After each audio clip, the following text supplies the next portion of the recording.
Hey all, Ron here from Military Images Magazine with a new episode of Life on the Civil War Research Trail.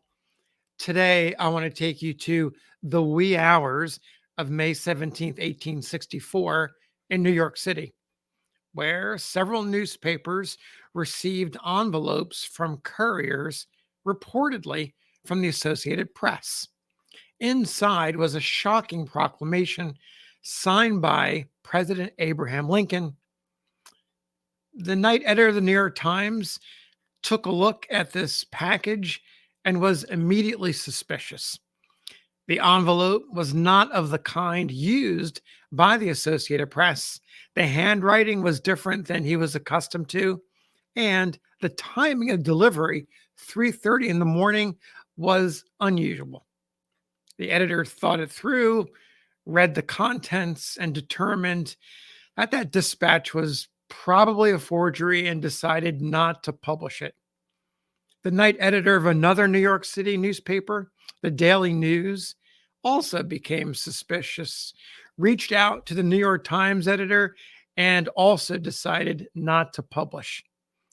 But two other newspapers, the Journal of Commerce and the New York World, decided to publish and published it in full. The chief editor of The World, who made that decision to publish, is pictured here. His name is Manton Marble. And before I tell you what happened after it was published, probably a good idea to read it to you. So here we go. Executive Mansion, May 17th. Fellow citizens of the United States. In all seasons of exigencies, it becomes a nation carefully to scrutinize its line of conduct, humbly to approach the throne of grace and meekly implore forgiveness, wisdom, and guidance for reasons known only to him. It has been decreed that this country should be the scene of unparalleled outrage, and this nation a monumental sufferer of the 19th century. With a heaving heart, but undiminished confidence in our cause, I approach the performance of a duty rendered imperative by my sense of weakness before the Almighty and of justice to the people. It is not necessary that I should tell you that the First Virginia campaign under Lieutenant General Grant, in whom I have every confidence, and whose courage and fidelity the people do well to honor, is virtually closed. He has conducted his great enterprise with discreet ability. He has inflicted great loss upon the enemy. He has crippled their strength and defeated their plans. In view, however, of the situation in Virginia and the disaster at Red River, delay at Charleston, and the general state of the country, I, Abraham Lincoln, do hereby recommend that Thursday, the 26th of May, 1864, be solemnly set apart throughout the United States as a day of fasting, humiliation, and prayer, deeming, furthermore, that the present condition of the public affairs presents an extraordinary occasion, and in view of the power vested in me by the Constitution and the laws, have thought fit to call forth, and do call forth, the citizens of the United States between the ages of 18 and 45 years to the aggregate number of 400,000 in order to suppress the existing rebellious combinations and cause due execution of the laws. And furthermore, in case any state or number of states shall fail to furnish by the 15th of June next their assigned quotas, it is hereby ordered that it be raised by immediate and peremptory draft.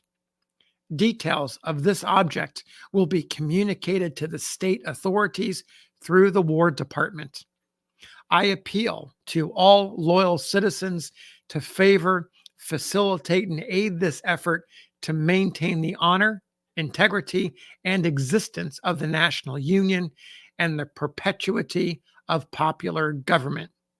In witness whereof, I have hereunto set my hand and caused the seal of the United States, done at Washington the 17th day of May, in the year of our Lord 1864, and the independence of the United States, the 88th. Signed, Abraham Lincoln. So there's the proclamation. Of course, was bogus. It was a complete fraud. The idea of calling up 400,000 troops in the space of a month was sure to send shockwaves throughout a war weary country. In fact, the news caused the stock market to tank the next day, and folks in New York began to go crazy, verging on a riot. The White House went into immediate damage control mode and issued a denial on May 18th. Soon after, the duped news organizations' offices were occupied by the military, and publication of the World and the Journal of Commerce were ceased. After the world's presses began to roll again a few days later, Marble published, quote, a letter to Abraham Lincoln, unquote, which blamed the president and his Republicans for planting the fraudulent document. Marble was a British-born journalist who had made the World a mouthpiece of anti-war Democrats. It was skewered by majority pro-union Republican newspapers. Here's one quote from the Buffalo Morning Express. Mr. Manton Marble is a very transparent sham. He has not the cleverness of an ordinary actor and is quite unable to sustain the character which he has undertaken. His nobodiness is immense and his non-individuality extraordinary, end quote. The individual who actually perpetuated the hoax happened to be another newspaper editor from the Brooklyn Eagle. His name is Joseph Howard Jr. Howard had a long history with numerous publications in the city. In fact, you may know another story, another hoax that Howard dropped on the American public. He's the same individual who had written the bogus story about Lincoln dressed in a Scotch cap and a long cloak to evade recognition as he passed through Baltimore to attend his 1861 inauguration. Howard's motivation? It's not politics. It was money. He had invested in gold, and he knew the publication of the story about a longer war, that proclamation, the bogus proclamation, would prompt jittery investors to hike the price of the precious metal.